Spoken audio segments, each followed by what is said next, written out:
السلام علیکم، آپ دیکھ رہے ہیں IK نیوز۔ امریکہ کی 231 سالہ تاریخ میں پہلی بار کسی صدر کا 2 بار مواخذہ کیا جا رہا ہے۔ ایک ایسے صدر جو اپنے دور صدارت کی تاریخی کامیابیوں پر فخر کرنا چاہتے ہیں۔ ان کے منصب کا یہ انجام انتہائی شرمناک ہے۔ مواخذے میں صدر ٹرمپ پر یہ الزام عائد کیا گیا ہے کہ انہوں نے بدھ کی صبح وائٹ ہاؤس کے قریب اپنی حامی ریلی میں ہزاروں افراد سے خطاب کرتے ہوئے انہیں دارالحکومت میں ہنگامہ آرائی کرنے پر اکسایا تھا۔ امریکی ایوان نمائندگان نے صدر ڈونلڈ ٹرمپ کے خلاف مواخذے کی منظوری دے دی ہے اور اب ایوان بالا سینٹ میں ان کا ٹرائل کیا جائے گا، جہاں 100 اراکین پر مشتمل یہ ادارہ سینٹ ایک بار پھر امریکی عدالت عظمیٰ کے چیف جسٹس کی زیر صدارت جوری کی حیثیت سے بیٹھے گا۔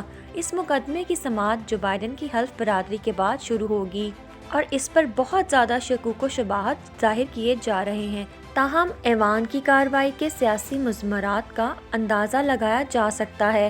ڈیموکریٹس یہ بحث کر رہے تھے کہ صدر کے اس حملے کا کس طرح بہتر جواب دیا جائے اور انہیں کیا سزا دی جائے۔ ان کے خیال میں ٹرمپ نے نہ صرف امریکی جمہوریت بلکہ ان کو بھی خطرات لاحق کر دیے ہیں۔ آخر میں انہوں نے ٹرمپ کو مواخذہ کرنے کا فیصلہ کیا۔ یہ ان کا سب سے مؤثر اقدام تھا۔ تاہم بدھ کے روز ڈیموکریٹس نے صرف ڈونلڈ ٹرمپ کا مواخذہ نہیں کیا، وہ مجموعی طور پر ٹرمپ ازن کا مواخذہ کر رہے تھے۔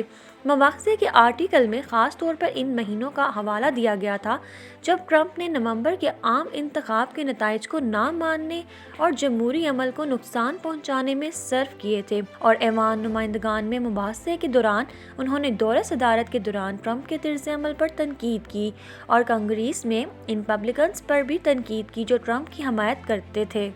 ہو سکتا ہے کہ ایسے ریپبلکن ہوں جو ٹرمپ اور ٹرمپ ازم سے دوری چاہتے ہوں، لیکن یہ واضح ہے کہ کانگریس میں کم سے کم کچھ ڈیموکریٹ صدر سے جڑے رہنے کی کوشش کریں گے، لیکن پچھلے ہفتے کی ہنگامہ آرائی پوری ریپبلکن پارٹی کے گلے میں پھنسی ہڈی جیسی ہے۔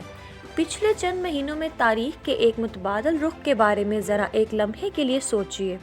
ڈونلڈ ٹرمپ نے اپنی انتخابی شکست کو پوری طرح سے چیلنج کرنے کی بجائے نومبر میں خاموشی سے ان کا اعتراف کر لیا۔ ریپبلکنز شاید جارحہ میں ایک انتخاب جیتے تھے اور پھر بھی سینٹ پر قابض رہتے۔ ٹرمپ ان کی سیاست کو دفن کرنے کی خواہش مند ریپبلکنز کا سامنا کرنے کی بجائے پارٹی کے کنگ میکر بن جاتے۔ 2024 کے صدارتی انتخابات میں حصہ لینے کا ایک حقیقی امکان پیدا ہو جاتا، لیکن اب ٹرمپ رسی کے کونے پر ہیں۔ انہیں اپنے پیارے ٹویٹر اکاؤنٹ سمیت سوشل میڈیا سے خاموش کرا دیا گیا ہے۔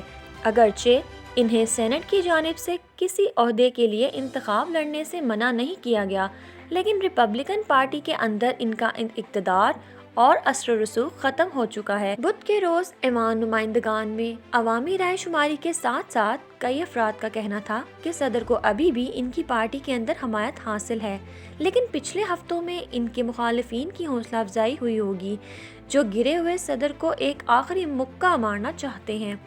وہ پہلے سے کئی زیادہ خطرے میں ہیں۔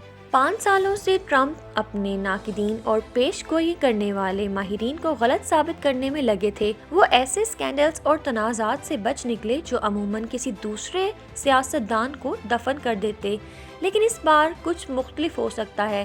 سینٹ ٹرائل بائیڈن کے لیے مشکلات پیدا کر سکتا ہے۔ اپنے عہدے کا حلف اٹھانے کے بعد جو بائیڈن کو اس وبائی بیماری کا مقابلہ کرنا پڑے گا جو ایک دن میں 4000 سے زیادہ امریکیوں کی زندگی لے رہی ہے اور امریکہ کے معاشی حالات خراب کرنے کی بڑی وجہ ہے۔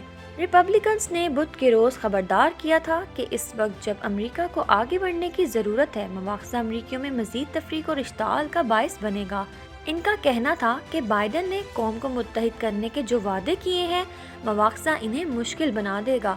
شاید ایسا ہو سکتا ہے، اگرچہ ریپبلکنز کی جانب سے بائیڈن کے انتخاب جیتنے کے دوران ایک طویل مہم چلائی گئی جس کے جواب میں ڈیموکریٹس نے امریکہ کو متحد کرنے والے دعوے پر تیزی سے کام کیا ہے۔ تاہم مواخذے کا مقدمہ بائیڈن کے دور صدارت کے ابتدائی دنوں میں ان کے لیے کچھ حقیقی عملی چیلنج پیش کر رہا ہے۔ پہلی وجہ تو یہ ہے کہ سینٹ ٹرمپ کے بارے میں فیصلہ کرنے میں مصروف ہوگی اور شاید اسی وجہ سے وہ بائیڈن کے 100 دن کے ایجنڈے کو نافذ کرنے پر توجہ دینے سے قاصر رہے ہوں گے، اور اس کی وجہ یہ بھی ہے کہ جو بائیڈن کی انتظامیہ کے اراکین کی تقریروں کی فوری طور پر تصدیق نہیں کر سکے گی، اور یہی چیز جو بائیڈن کی وفاقی حکومت کے نظام کو کامیابی کے ساتھ چلانے کی صلاحیت کو محدود کرتی ہے۔ بائیڈن نے پوچھا ہے کہ کیا سینٹ جس وقت سابق صدر کے لیے جوری کے طور پر نہیں بیٹھی ہوئی تو کیا وہ تصدیق اور قانون سازی پر کام کرتے ہوئے ٹرمپ کا جزوی وقت ٹرائل کر سکتی ہے؟ تاہم اس کی کوئی ضمانت نہیں ہے کہ ریپبلکن یا غیر جماعتی سینٹ کے پارلیمنٹرینز اس منصوبے کی حمایت کریں گے۔ کسی بھی نئے صدر کے لیے پہلے 100 دن بہت اہم وقت ہے۔ یہ وہ وقت ہوتا ہے جب اس کا سیاسی اثر و رسوخ سب سے زیادہ ہوتا ہے، لیکن ٹرمپ کے مواخذے نے کم از کم جو بائیڈن کی کچھ طاقت تو کم کر دی ہے۔ اگر آپ کو ہماری یہ ویڈیو پسند آئی ہے تو اسے لائک کریں اور چینل کو سبسکرائب کریں۔